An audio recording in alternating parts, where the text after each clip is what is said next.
Boa tarde, Deise. Deise. Muito bom. Marcelo entrou aí também, né, Marcelo? Tudo bem? Sim, Marcelo. Nós estamos iniciando hoje, eu estava conversando aqui com a Rosângela há pouco, o nosso café da tarde. Então é um café um pouquinho separado, fazer um trocadilho aí do nosso cafezinho, né? Mostra o seu café aí, Rosângela. O meu café aqui. Olha lá, pronto. Nós estamos tomando. Na verdade, ela está tomando chá e eu estou tomando água, mas é para que a gente crie o clima do cafezinho da tarde, alguma coisa muito familiar, íntima, dos irmãos que estão conversando sobre a doutrina de uma forma fraterna, não vou dizer descompromissada, porque estamos com o compromisso de trazer direito a essa chama viva da fé, da esperança no coração dos nossos amigos, né? Mas de uma forma leve, amiga, como foi a nossa outra conversa que estou retribuindo aqui na sexta-feira, duas semanas mais ou menos, eu estive lá no Emmanuel e nós tivemos esse bate-papo. E agora retribuindo. Já vamos fazer as apresentações e iniciar a conversa da tarde de hoje. A Rosângela, do Emmanuel, né? Fala o nome certinho, Centro de Estudos Emmanuel, como que é? Associação de Estudos Espíritas Emmanuel. Espíritas Emmanuel, isso. Sou trabalhadora da casa. Com o Sérgio, seu marido, um abraço para o Sérgio. O outro Sérgio também, e todos aqueles que lá trabalham, que sejam todos muito bem-vindos e eu sou muito grato, eu me sinto fazendo parte daquela família Emmanuel e sinto que você faz parte da família Verdade e Luz aqui, não é? Verdade e Luz, muito bom. E hoje nós vamos falar sobre a fé na visão espírita. Então eu vou pedir para que a Rosângela faça a oração de abertura, para que nós nos conectemos com o nosso mestre e aí a gente começa o bate-papo. Pode ser, Rosângela? Pode, com certeza. Então vamos lá. Vamos lá. Vamos então, nesse momento, meus irmãos, elevar os nossos pensamentos a Deus, a Jesus, aos queridos amigos espirituais presentes em nossos lares, para mais uma tarde de reflexões em torno do Evangelho, em torno dos ensinamentos de Jesus, o qual, especialmente neste momento, trazemos a sede e desejamos, Senhor, aliviá-la com essa água bendita que encontramos no Evangelho. Assim que nós possamos, unidos nesta reflexão da tarde, nos envolver desses fluidos salutares que possam chegar a todos os nossos familiares, aqueles que estejam conectados conosco, aqueles que estejam distantes, mas unidos aos nossos corações, que possamos, Senhor, envolvidos, nos tornar ainda mais fortes, a fim de vivenciarmos as experiências que trazem o conhecimento, que alavancam o nosso progresso e o nosso sentimento, Senhor, de eterna gratidão por tudo que nos tem concedido. Assim, obrigado, Senhor. Obrigado, Mestre Jesus, pela luz em nossos caminhos.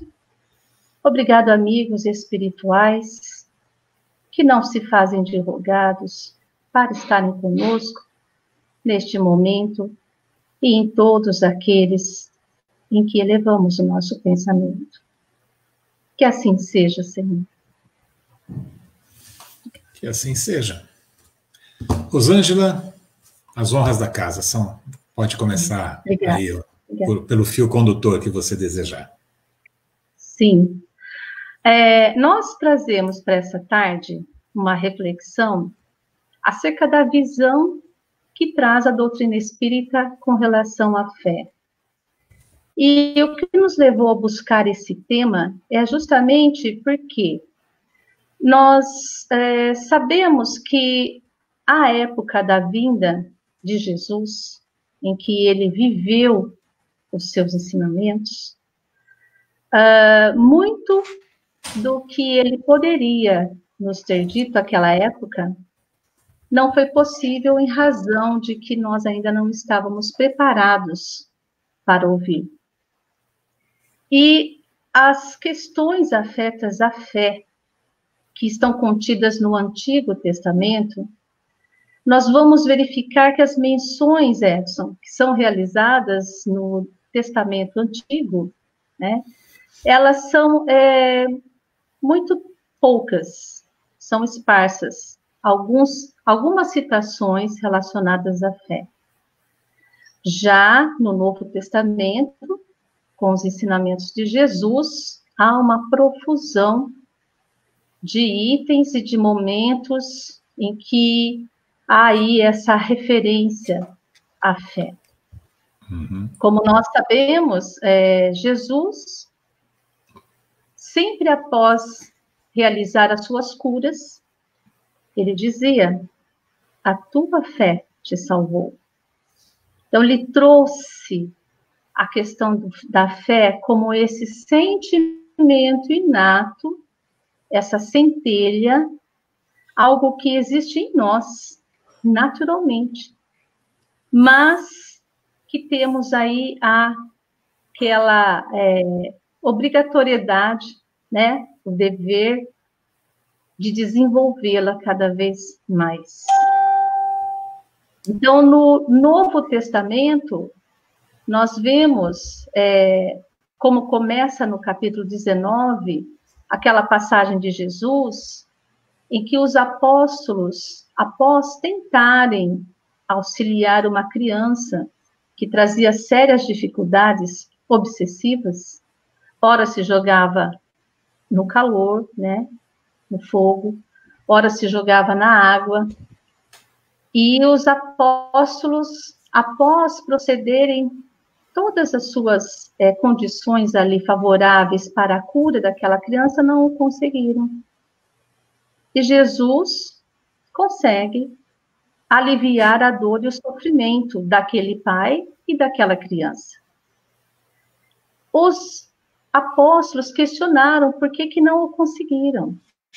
E Jesus, amorosamente, diz a eles que é por conta de que ainda não tinham desenvolvido a sua fé. E que se tivessem a fé do tamanho de um grão de mostarda, poderiam dizer a uma montanha, transporta-te daqui para ali. E se esse sentimento estivesse contido em seus corações, eles conseguiriam realizar essa façanha, não é? Sim, se tivesse a fé do tamanho do grão da mostarda, né? Grão Transportaria a montanha, Sim. né? Isso. Exatamente. A E gente o que vai seriam se essas recordar. montanhas, né? Oi, diga. Sim. A gente vai se recordar só reportando ao grão de mostarda, Edson. Você deve se recordar, nós tivemos no evento Semear a presença nossa, me fugiu o nome dele. O palestrante que esteve conosco. O vice-presidente da FEB. Sim, o Campetti. Geraldo Campetti. Geraldo Campetti Sobrinho. E ele estava ali conversando conosco, momentos antes de iniciar a sua palestra, e ele mostrou que ele trazia no seu bolso uma latinha pequena, e abriu para nós e mostrou os grãos de mostarda que estavam ali. Que legal. Ele costumava levar, naturalmente, que não por outro motivo, que não seja o de ilustrar e o de orientar, né? Mas realmente são grãos muito pequeninos, né? E aí, como você estava me dizendo, Edson, as montanhas que nós podemos remover por conta da fé que podemos desenvolver são aquelas montanhas das nossas próprias iniquidades, não é? Exatamente. Então, a nossa falta de vontade em nos transformarmos, a nossa visão estreita em relação aos nossos próprios potenciais. Vamos falar aqui sobre, por exemplo, a síndrome da Gabriela, não é mesmo? Uhum. Aquela pouca vontade de mudanças, e são importantes que sejam realizadas. Então, são essas as montanhas a que Jesus se referiu. São as nossas imperfeições, as nossas más tendências.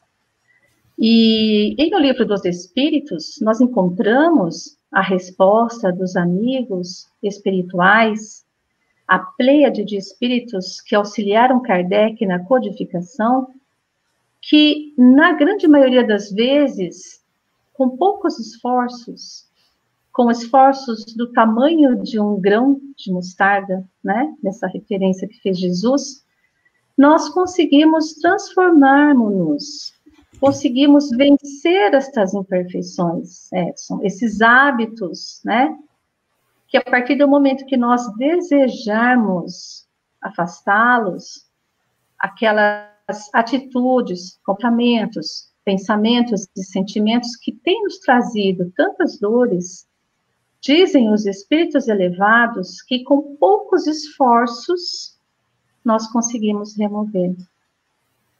E acho que nós podemos, olhando para trás, trazer aí algumas lembranças de situações que vencemos. Não é verdade, Edson? Exatamente. Mas assim, vamos que os nossos amigos internautas aí, né, nesse momento que de diferente, né? Nós estamos vivendo um momento, vamos dizer, diferente. Tem dor para alguns, tem gozo para outros, mas todos nós estamos vivendo uma situação inusitada, evidentemente. E todos nós, né, temos uma certa tendência de temer o novo. Então, há uma certa apreensão de como serão as coisas, como que eu vou me virar e assim por diante. E o que levar de lenitivo, então, para esses corações que ainda estão um pouco mais perturbados, não é? Vamos começar falando que a fé, né, essa semente da fé, ela foi plantada no coração de todos nós. Igualmente, todos nós temos essa semente que foi lá plantada, mas que ela precisa ser regada, ela precisa ser cuidada, adubada, cuidada com muito carinho, com muito zelo, para que ela se robusteça.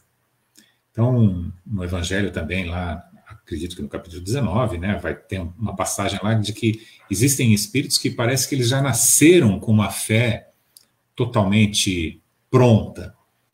E por que então, né, comparando, aqueles que têm essa fé exuberante, inabalável, qual a diferença deles e dos outros? Eles já construíram essa fé. Se não nessa vida, em todas as outras passagens aqui, na única vida que tiveram, mas em várias passagens aqui pela Terra.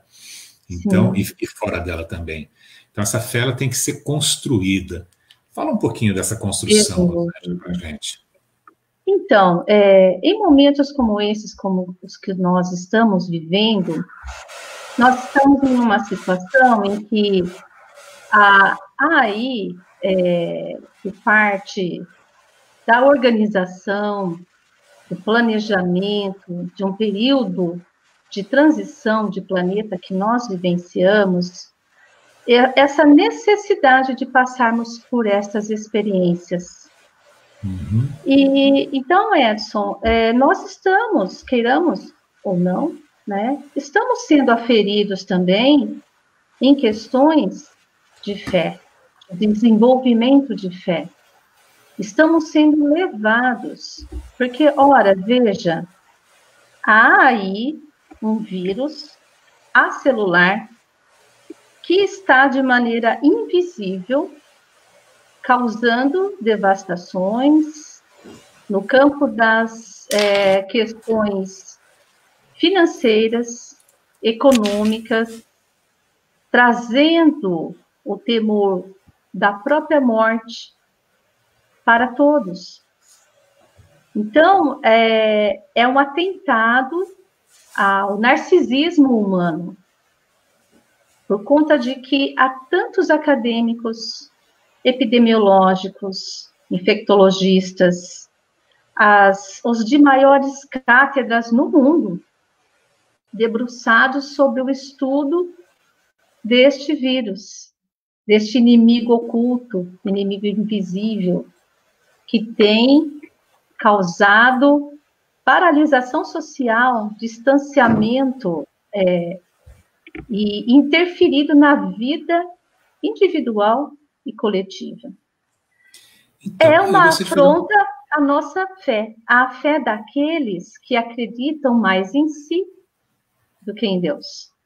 Exato. E quando nos sentimos numa situação como essa, de extrema fragilidade, vamos, então, vencendo estas barreiras do orgulho e do egoísmo, e vamos buscar espiritualidade, e vamos buscar desenvolvimento de fé, por uma questão, nessa hora, aí, de necessidade íntima, não é mesmo? Eu vi uma historinha, Rosângela, né, que o diabo chegou para Deus e falou assim, tá vendo? Eu consegui, com um vírus, fechar todas as suas igrejas na Terra. E aí Deus falou assim para ele, então, os templos estão fechados, mas nota nos lares, agora todos os lares viraram igrejas, estão tendo orações em todos os lares. Então, é assim, na verdade, né, você disse desse nosso inimigo oculto, e eu acho que parte, inclusive, da gente, na construção da fé, a gente ter até esse cuidado do olhar mais sempre otimista, porque se compreendemos que Deus um chavão, eu não gosto muito de falar isso, mas é uma verdade, né? Se Deus é por nós, quem será contra nós? Então, e se tudo é de Deus, eu não acredito que tenha nada de errado na Terra, né? E nem, aliás, nada de errado no universo.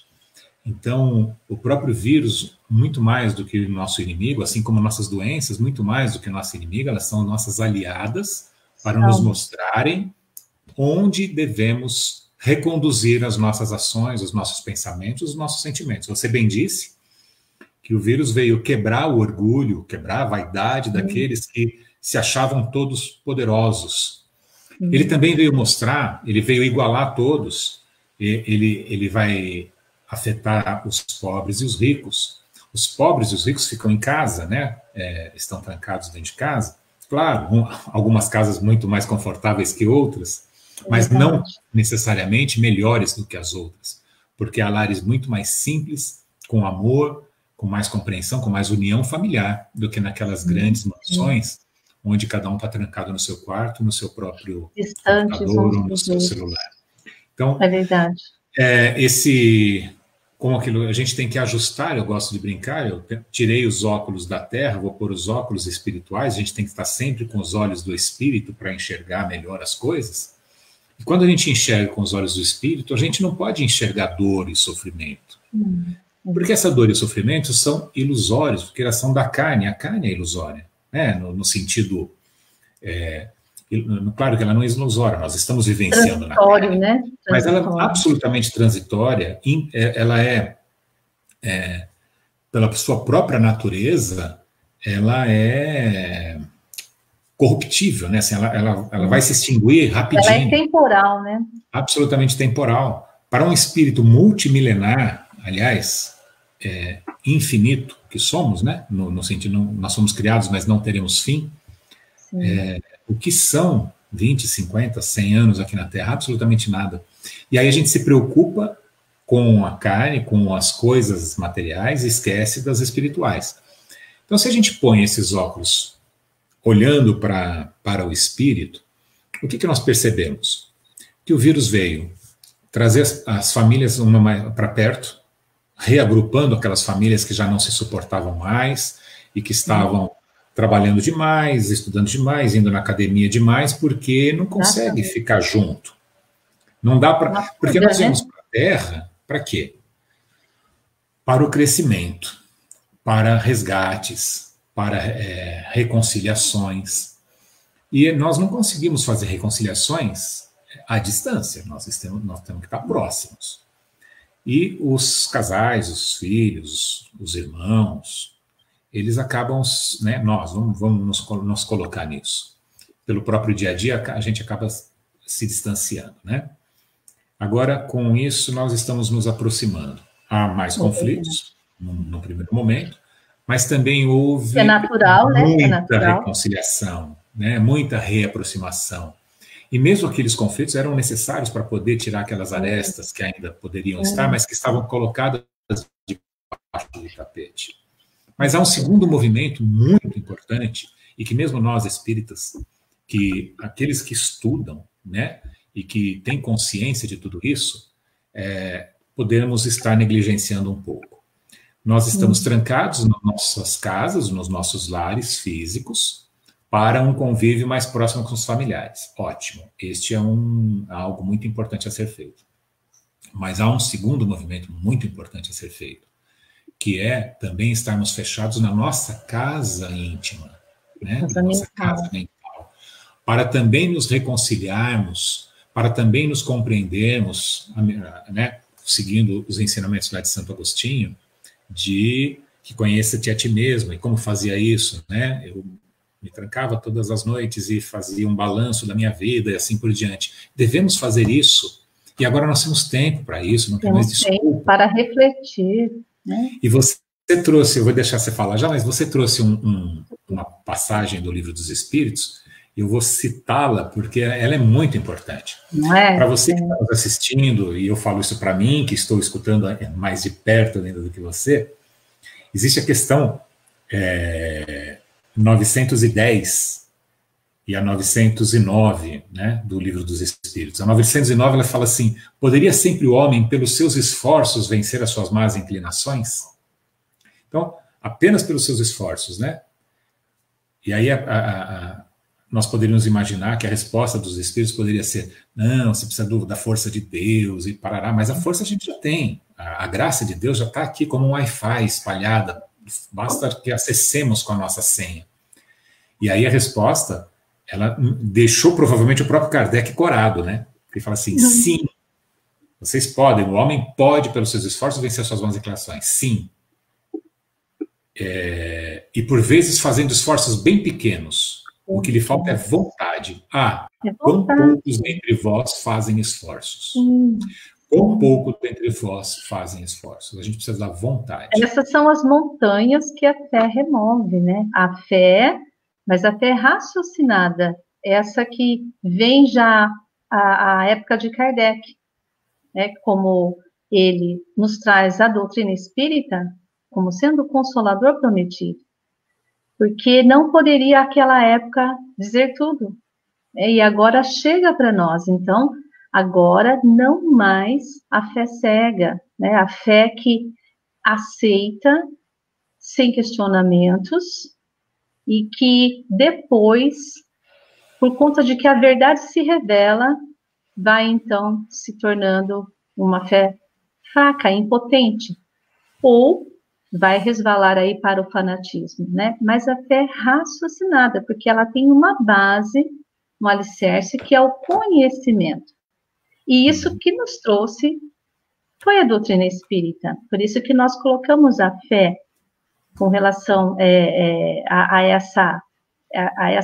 esse cabedal de conhecimentos, todo um corpo doutrinário, como a resposta, né, Edson, que você leu agora mesmo, que nos mostram, sim, que, se quisermos, temos potencial para modificarmos tudo à nossa volta, né? Quando nós falávamos que essa crise atual, essa pandemia, bate em nossa fragilidade, e nesses momentos de extrema vulnerabilidade, buscamos espiritualidade, muitos por conta de que ainda não desenvolveram a sua fé, e esses processos, eles são processos que nos levam ao desenvolvimento do sentimento de fé, podem, então, se voltar a uma forma de ligação com Deus, que está na prece, que está na prática da própria caridade. Porque onde vamos encontrá-lo? Onde vamos encontrar Jesus? Ele vai estar aonde? Ele vai estar aonde está a necessidade.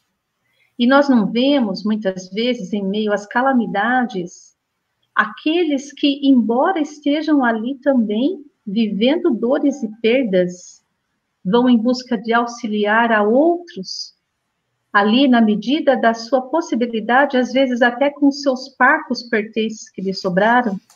Quantos exemplos nós vemos, né, de caridade? Então, estamos também sendo levados, né, movimentados a esse caminho de busca de fé, e estando assim, com essa ligação espiritual mais robustecida por meio da fé com obras, né? Da fé viva que a caridade proporciona. A caridade proporciona que nós nos aproximemos de Jesus. E isso, aliás, conforta e alimenta nossos corações. Sim. Aliás, um dos subtítulos ali no capítulo 19 do Evangelho segundo o Espiritismo é Fé, Esperança e Caridade, né? Fé, Esperança e Caridade. Ela é colocada em prática. Agora, você falou uma coisa muito interessante, porque você falou assim, mas a gente tem os problemas e a quem a gente recorre, né? A gente recorre a Deus por conta de quê? Por conta pela oração. A oração seria um telefonema, né? A nossa ligação com Deus. É quando nós vamos nos interiorizar e buscar Deus que está ali dentro de nós. E olha que interessante, eu tinha falado que a 909 foi aquele tapinha na cara, né? Que pode o homem apenas, não está a palavra apenas na pergunta, mas está subentendido. Pode o homem, pelos seus esforços, vencer as más inclinações? Sim, desde que tivesse vontade. Mas logo na 910 fala assim, e pode o homem achar nos espíritos eficaz assistência para triunfar de suas paixões? Ou seja, tá bom, ele pode conseguir pela sua vontade. Mas ele pode pedir ajuda? Ele pode, os espíritos podem ajudá-lo? E aí a resposta dos espíritos, se eu pedir a Deus e ao seu bom gênio, né, ao seu espírito protetor, com sinceridade, então você tem que estar de fato disposto a se melhorar, os espíritos bons lhe virão certamente em auxílio, porquanto isso é sua missão. Então, o que nós interpretamos, e essa é a nossa fé, né, a fé na visão espírita. Qual é a fé na visão espírita? É a fé raciocinada, é aquela que pode encarar a razão. Encarnar a razão através dos tempos, né? Sim. E eu preciso fechar aqui porque tem um barulhinho. Só um segundinho. Tranquilo. Pronto. Então, é encarar a razão de frente, né? E o que os espíritos estão dizendo aqui, né, nessa resposta? Se o pedir a Deus e ao seu bom gênio com sinceridade, ela está só reforçando a primeira questão lá, 909, e que está reforçando tudo aquilo que Jesus nos ensinou. Vinde a mim, aquele que sofre, eu vos aliviarei. Ele falou assim, não fica aí sofrendo, chorando, me engano, que eu já estou chegando. Não. Vinde a mim, faz a sua parte. A minha é necessário que parta de nós, né? Precisa partir de nós essa busca, né? Tem de haver a busca. Todas as curas do Evangelho, né? Todas elas, sem exceção, a mulher que sofria uma extrema hemorragia, ela venceu toda aquela... Ela teve um esforço para chegar em Cristo, né? Aquele povo que circundava Jesus, né? Ela conseguiu passar por ali, conseguiu tocar, né? Na bainha ali, né? Da veste. O que eu mais gosto é do aleijado que desce pelo telhado, né? As pessoas todas na casa não conseguem acessar. Ou seja, Cristo aparentemente... Sobe no sicômoro. Muitos diriam, Rosângela, que Cristo está inacessível, porque tinha uma turba entre eu e Cristo. E o que ele fez? Ele passa por cima das montanhas, a fé remove as montanhas, e ele vem pelo telhado. Né? Ele é alçado pelo telhado pelos seus amigos. Então, assim... Precisa haver de nós isso, né? Esse deslocamento nosso, né? Esforço próprio, né? A resposta 910, ela vem totalmente de encontro a isso. Pode, desde que peça com sinceridade, porque muitas vezes, e isso, olha, todos nós fazemos isso, nós pedimos, mas titubeantes. Às vezes a gente nem quer, de repente, aquilo não, porque a gente, sabe? Quer, mas não quer, né? É que nem Santo Agostinho, quando ele já tinha conhecido Cristo, né? Não pessoalmente, que ele viveu lá no ano 300, mais ou menos, 400, mas... quando ele já tinha conhecido Cristo, mas ele gostava muito da vida mundana. Então ele ficou naquele... Havia um apelo forte, né? Durante algum tempo ele ficava dividido entre as paixões da carne e o amor ao Cristo.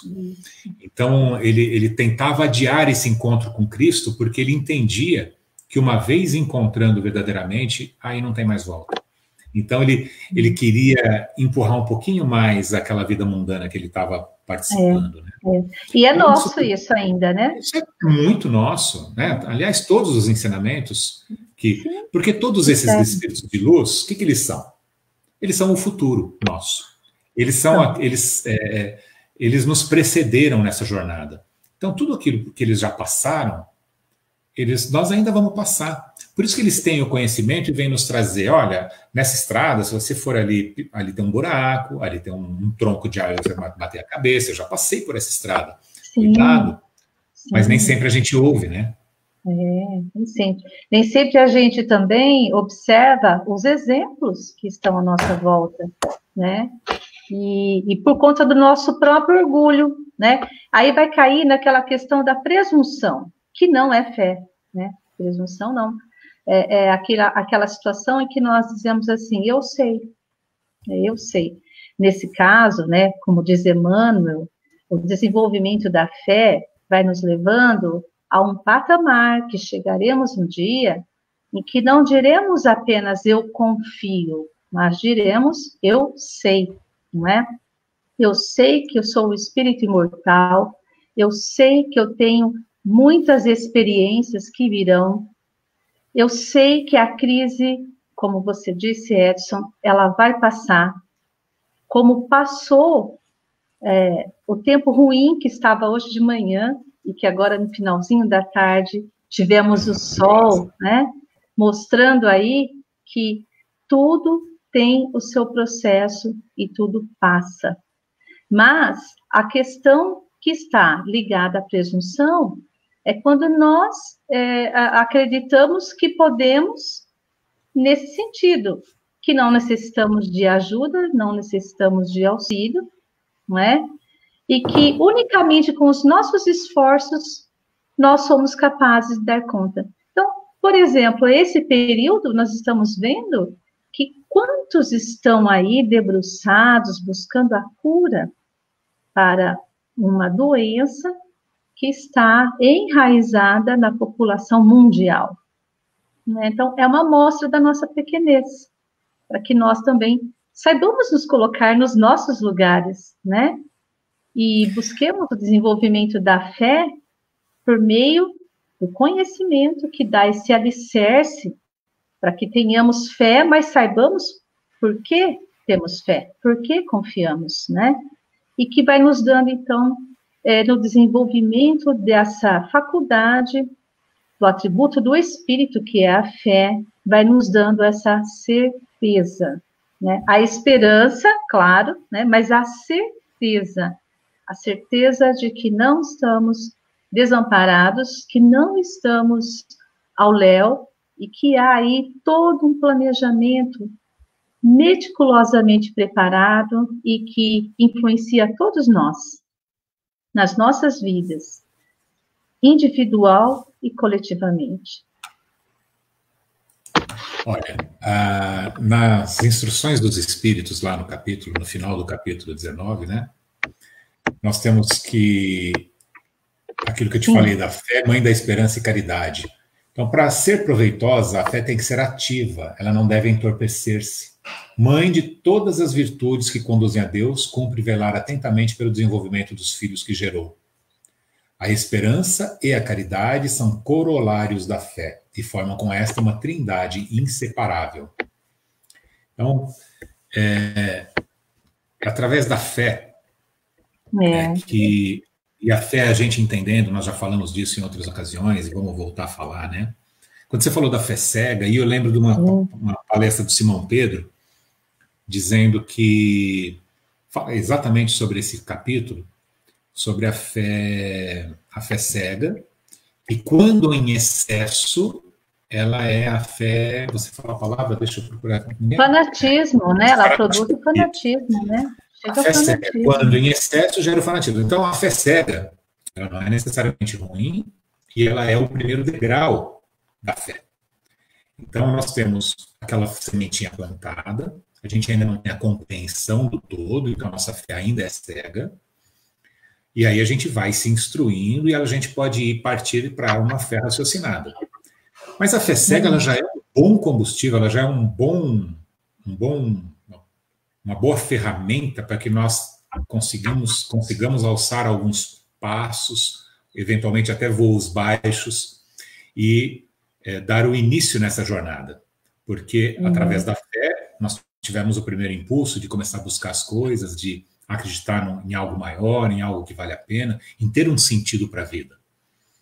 E aí, conforme a verdade vai afrontando essa fé cega, né? E vai desconstruindo, né? Vai desconstruindo. Isso. Eu diria que ela vai aprimorar. Vê só, a fé cega, ela não tinha o raciocínio, mas ela tinha uma boa parcela dela que ela era real, ela era verdadeira.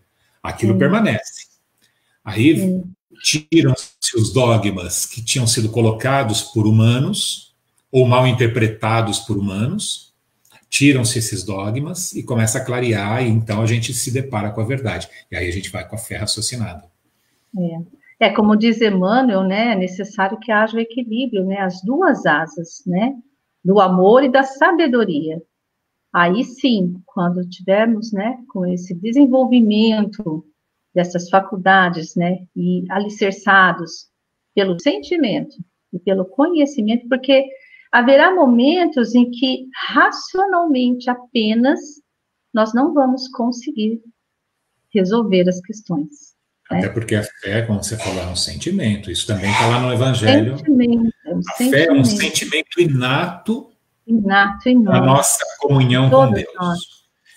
A fé é um sentimento inato, está em todas as culturas de todos os tempos. É um sentimento que brota do coração a partir daquela semente plantada. Este broto regado, bem administrado, ele vai se consolidando e vai chegar na fé raciocínio. Então, as duas se complementam, a fé sentimento e a fé raciocínio. A fé que nós vamos precisar, né? A fé crença, a fé conhecimento, a fé crença, né? Eu acredito naquilo, depois passa do acreditar para saber que é, então já é um segundo degrau também. Mas para a fé fidelidade, do fidelis, né? A fé da fidelidade a Deus, fidelidade aos ensinos, aos ensinamentos, né? Aos ensinamentos. E aqui o Mateus Oliveira, o Mateuzinho lá, ele nos pergunta: a dúvida abala diariamente a nossa fé. Como podemos buscar dia a dia edificar a nossa fé sobre a rocha, como Jesus nos ensinou? Muito obrigado, Mateus, pela pergunta. E aí é legal para a gente traçar duas coisas. Quando o semeador saiu a semear e aquela semente caiu na pedra, então não tinha profundidade e ela acabou secando, ela representa aqueles que têm pouca fé, que então não tinha profundidade para aquela raiz e a fé acabou secando, né? Aquela semeadura não prosperou. Mas aqui, logicamente, ele está buscando o outro lado, aquela fé da rocha, quando Cristo fala para o Pedro que a igreja vai ser edificada naquela rocha, né? E que, como Jesus ensinou, faz para edificar sobre a rocha. Que a rocha não era, ele falou isso para o Pedro, muita gente acha que é o Pedro pedra, que ele seria a rocha, que seria edificada a igreja, mas não. A rocha a que ele se referia é a própria doutrina, né? Essa doutrina que ela é uma rocha inquebrantável. Bom, vamos responder essa dúvida do Mateus aí? Como que a gente pode diariamente buscar essa fé, mesmo sendo abalado por essas incertezas da vida? Esses abalos, eles são naturais e são momentos de crescimento também. Porque, como nós vemos no próprio dizer de Kardec, quando ele fala sobre aqueles que já demonstram uma fé robustecida, alicerçada, enquanto que outros, em momentos similares, demonstram dificuldades, dores e dúvidas, nós sabemos que se trata de processos, são processos evolutivos. E todos estamos envolvidos e sob leis que têm mecanismos perfeitos e que nos farão desenvolver a nossa fé. De modo que, por exemplo, os apóstolos não conseguiram curar. Então, é natural, não tenhamos em nós esse sentimento de que, essa frustração de que ainda não temos essa fé robusta, essa fé que sendo testada, se mantém aí sólida e consegue vencer com a serenidade, com a calma, com a paciência. Nós estamos desenvolvendo. As crises, elas têm esse condão de nos auxiliar no desenvolvimento da nossa própria fé. Os apóstolos, a exemplo de Pedro, né? Os apóstolos que não conseguiram a cura, eles estavam envolvidos na tarefa. Eles ainda não tinham desenvolvido o compromisso na obra de Jesus. Mas eles fazem esse trabalho. Então, nós estamos nos desenvolvendo. Pedro chegou a negar Jesus 3 vezes, não foi? E o Cristo mesmo disse que ele o negaria. E ele disse, não, mestre, jamais. Mas ele o fez.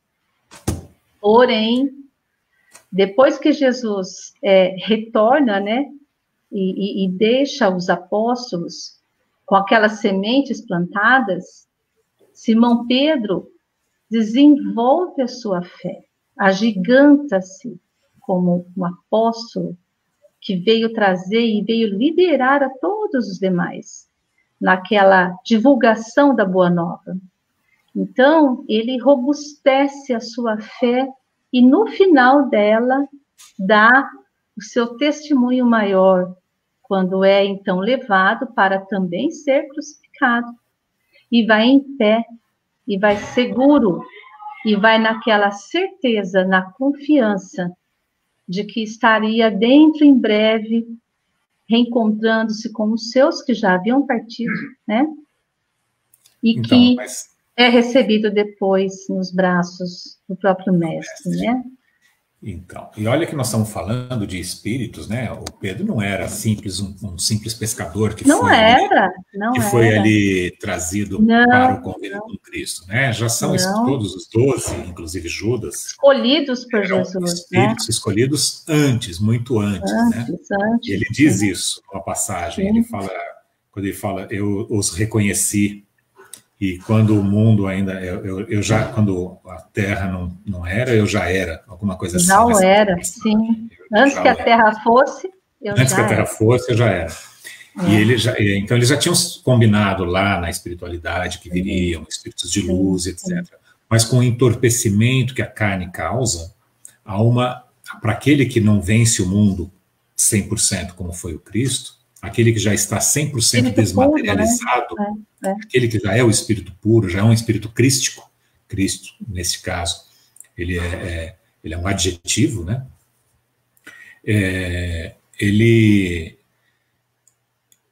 Todos os outros que passaram tinham as pequenas humanidades ainda, para a gente não chamar de sujidades, né? Eles tinham as pequenas humanidades assim, para serem tiradas. Então, você falou muito bem, isso é a questão da gente não ter essa necessidade absoluta de amanhã acordar 100% fiel e com uma fé totalmente abalada. Nós temos os altos e baixos e tal, mas como fazer, né? A questão do Mateus. Então, como fazer? Com a alimentação. A Sandra de Lima, ela está perguntando aqui se a fé traz o conhecimento das leis naturais, se a fé traz o conhecimento das leis naturais para esse crer, para esse confiar, para esse acreditar. Mas antes da gente... Deixa só para completar o do Mateus. Sim. Como que a gente pode fazer isso, Mateus? Nos alimentando, né? Então, como que nós nos alimentamos? De boas conversas, como aqui nós estamos tendo aqui com a Rosângela, de boas leituras, e passar a se alimentar espiritualmente de coisas positivas e deixar de se alimentar das negativas. Exatamente como cuidar do corpo físico. A pergunta sua aqui poderia ser assim, como que a gente faz? Eu estou fazendo um regime, eu tenho uma obesidade, eu sei que não é o seu caso, Mateus, que eu te conheço, mas eu estou com uma obesidade mórbida, como que eu faço para tirar minha compulsão à comida? O que eu faço para parar de engordar, né? Ou para emagrecer? Simples assim. Não é simples porque não é fácil, né? Mas para de comer aquilo que faz mal, passa a comer aquilo que faz bem. Pare de fazer ou deixar de fazer aquilo que faz mal, ou seja, ficar sedentário, e passe a fazer aquilo que faz bem, ou seja, vai fazer os seus exercícios físicos. Isso para o corpo físico. A mesma coisa para o corpo espiritual ou para o espírito. Você precisa se alimentar das boas novas, se alimentar do evangelho e praticá-lo, porque é com a prática no bem é que a gente vai se fortalecendo. Porque senão fica que nem a figueira seca, que ela promete dar o fruto, mas não dá. Tem apenas o verniz, né? É fazer o jejum, né, Edson? Fazer o jejum que Jesus falou, né? O jejum que ele falou não se tratava do jejum alimentar, né? Isso. É justamente fazer esse jejum dos nossos pensamentos tendenciosos, nossos pensamentos depressivos, né? Joana de Ângeles fala muito sobre a educação do pensamento.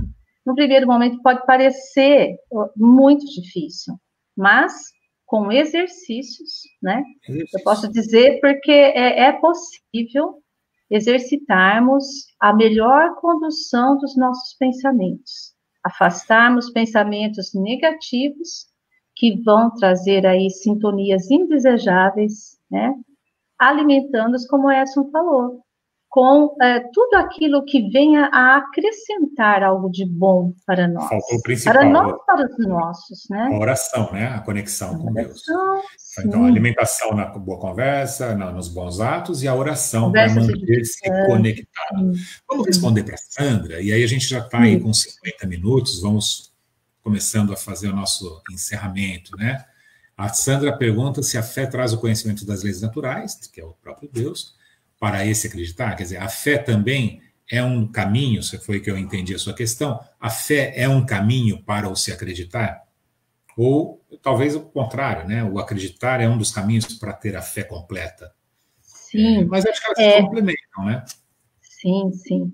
Nessa questão em que nós vamos, então, buscar confiar, para confiar, nós precisamos saber em que confiamos, né? Então, precisamos conhecer, precisamos estudar. Então, estudar, conhecer as leis divinas, vão fazendo com que nós façamos melhores escolhas, tenhamos melhor discernimento na nossa vida.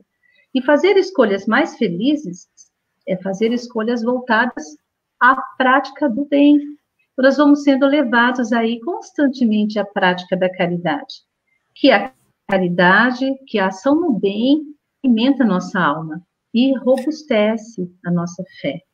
Aliás, vamos fazer uma forma mais prática aqui para uma questão, para responder a questão da Sandra. A fé traz o conhecimento das leis naturais? Sandra, para as leis naturais, consulta o Livro dos Espíritos, que lá nós temos as leis de Deus, né? Todas as leis, a lei da adoração, morais, isso. Todas as leis, aquelas são as leis naturais. Então a gente vai conhecer, para a gente conhecer as leis naturais, a gente vai ter que, como a Rosângela falou, estudar, aprender. E aí já está até na parte 4, né, do Livro dos Espíritos, que é parte 4, que é a das leis morais. Aí, a partir do conhecimento e daquela fé que já tinha, aquela semente da fé plantada, aí a gente também faz aquilo que a Rosângela falou, de começar a praticar todo aquele conhecimento. Então lá, tem a lei da adoração, vamos adorar. Né? Tem a lei do trabalho, vamos trabalhar. A lei da destruição não vamos destruir, não, né? Vamos destruir só os nossos egoísmos, mas ter a compreensão de que nós estamos num mundo que vai ser destruído. Ocorrerão, né? Ocorrerão situações. Para que nós não nos abalemos com isso. A lei de destruição, ela auxilia a lei do progresso. É auxiliar da lei do progresso. Nós veremos, nesse período pós-pandemia, um crescimento, um avanço incomensurável ainda para nós. Né? Acho que já estão em elaboração. Né? E para a gente já então caminhar para a finalização, né? Aquilo que a gente já falou da outra nosso bate-papo, Rosângela, que é o seguinte: quando um indivíduo ou mesmo uma sociedade, nós todos temos o livre-arbítrio, mas quando um indivíduo ou uma sociedade permanece muito tempo parado no mesmo erro, a providência divina se encarrega de dar um empurrãozinho. Ela vai nos trazer algum problema para que nós possamos nos mexer. né? Vai trazer um flagelo. Você sabe onde está isso? Eu já perguntei da outra vez, eu lembro dessa frase completa, mas eu fui procurar e não achei. Os flagelos naturais são os Não, mas essa flagelos frase, naturais, tá né? nos flagelos naturais, então, mas tá lá. Essa frase, onde a gente Eu pega? acho que é na própria lei de destruição, nas leis morais. Vou dar uma olhadinha As lá. leis de destruição. Isso. Tá vendo? Eu não estou sendo um bom estudante. Preciso me esforçar mais na questão 909. Né? Basta um pouco esforço. Um item muito interessante aqui que está na fala de Kardec, né? Que ele fala, primeiramente, de que a confiança que se tem na realização de uma coisa e a certeza de atingir um determinado fim. Isso nós conseguimos por meio da fé, né? Que dá uma espécie de lucidez que permite se veja em pensamento a meta que se quer alcançar. Quando nós temos um projeto de vida, um projeto, uma reforma na casa, uma faculdade, um projeto de vida, e nós lançamos no nosso pensamento, nós vamos já construindo no nosso próprio pensamento e visualizamos aquilo que nós estamos em busca. E colocamos as nossas energias a favor daquilo que possa ocorrer. Então, seria a fé humana, né? Sobre a fé raciocinada, que Kardec diz, que eu achei assim, muito interessante para a gente refletir, a fé sincera e verdadeira, ela é sempre calma. Faculta a paciência que sabe esperar. Então, afasta de nós aquele sentimento do imediatismo. Nós queremos que amanhã tudo se solucione, mas há o tempo para tudo. Porque tendo seu ponto de apoio na inteligência e na compreensão das coisas, inteligência e compreensão das coisas nós vamos conquistando por meio do conhecimento, né? Tenha certeza de chegar ao objetivo visado. Então, é bastante interessante essa fala de Kardec nesse capítulo 19. Muito interessante mesmo, né? Muito bom. Com isso, nós vamos, então, encerrando, infelizmente, porque seria bom a gente... Esse café da tarde podia se estender para a janta e depois para a ceia, seria muito bom. Para falar sobre a fé, nós teríamos aí quase que todo o livro dos Espíritos, né? O Evangelho, muitas citações, né? Nós podemos abordar com relação à fé. Eliana, uma palavra pequena, como disseram, né? Mas ela gigante na sua essência, né? Gigante nos seus potenciais, né? Isso. Então, vamos em busca de desenvolver a nossa fé, que é a tarefa de cada um de nós. A Helena nos trouxe aqui oração, leituras salutares, boas companhias, trabalho, entendimento, que a evolução é um processo. É isso aí, muito bom, parabéns. E olha o que Emmanuel vai dizer. Emmanuel fala sobre buscar, né, essa fé, construir essa fé aí, como sendo... ninguém pode, pois, em sã consciência, transferir de modo integral a vibração da fé ao espírito alheio, porque realmente isso é tarefa que compete a cada um. A fé não se transfere. A gente pode contaminar positivamente, a gente pode instigar o outro, por exemplo, e aliás, uma obrigação daqueles, né, nós espíritas que entendemos então que a morte não existe, etc., é estar transitando por este mundo pesado com leveza no coração, otimismo. Com alegria, né? Olha, eu com certeza eu erro num monte de coisas, milhares de coisas, mas nesta pandemia ninguém me viu com cara de preocupado. Ninguém. Mas se perder sua mãe... É o testemunho de fé, né? Eu não vou muito perder minha mãe. Mas o corpo dela pode perecer, aliás, vai perecer, o corpo da minha mãe vai perecer, mas eu não vou perder minha mãe. Então, esta certeza a gente transmite para o outro como um incentivo para que ele busque dentro dele esta mesma certeza, mas a gente não consegue levar o pacote completo, né? Não. O Adilson também nos deu os parabéns aqui, para o Edson, para a Rosângela, que esse café nos alimentou em espírito, essa era mesmo a intenção desse café da tarde, espero que se reproduza. Estamos muito felizes. A Lídia, o Reinaldo e a Cecília, lá de Pirassununga, meus novos amigos lá de Pirassununga, muito bem. Então, agradecemos a presença de todos, essa comunicação que nos deram aqui, esse incentivo aqui pelo chat. A sua presença, Rosângela, mais uma vez. Obrigada, obrigada. Agradeço a oportunidade.